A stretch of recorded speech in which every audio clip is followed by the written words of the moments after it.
हरे कृष्णा।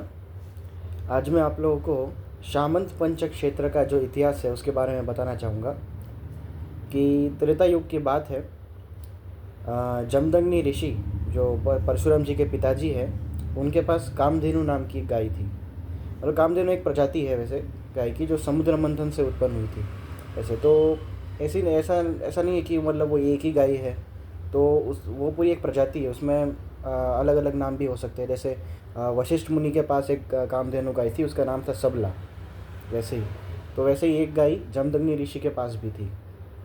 तो फिर एक बार वहाँ पे कार्तिवीर्य अर्जुन, जिसको सहस्त्रबाहु भी बोला जाता है, माहिष्मतीपुरी के राजा थे।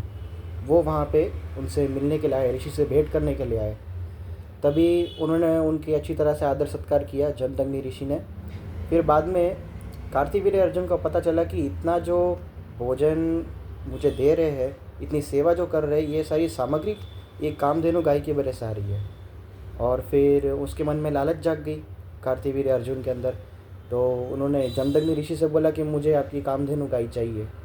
तो जमदग्नि ऋषि ने पहले अच्छे से समझाया कि देखिए, ये समुद्र मंथन के समय जब उत्पन्न हुई थी तो हम ऋषिगणों को सौंपी गई थी, ये आप लोगों के लिए नहीं है। वैसे ही इसको हमें हमें हमें सौंपा गया क्योंकि हम आप जैसे राजाओं का और भी लोगों का या आदर सत्कार कर सके, समाज की सेवा कर सके, ये भोग करने के लिए नहीं है। तो कार्तिवीर्य अर्जुन बाद में माना नहीं, और जब अपने असली क्षत्रिय वाले मूड में आ गया, और फिर उसने तो अंततः जमदग्नि ऋषि का वध कर दिया। और फिर ज़बरदस्ती कामधेनु गाय को वहाँ से खींच के ले गया अपने सैनिक और अपनी सेनाओं के साथ। फिर जब परशुराम जी उस समय आश्रम में नहीं थे, जब वो वापस आए तो उनकी माता रेणुका ने सब कुछ बताया, और कैसे उनके पिता की मृत्यु हुई।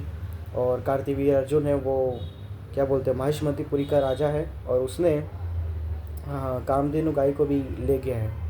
फिर परशुराम जी ने प्रतिज्ञा लिया कि मैं इस पूरी पृथ्वी को क्षत्रियों से हीन कर दूंगा।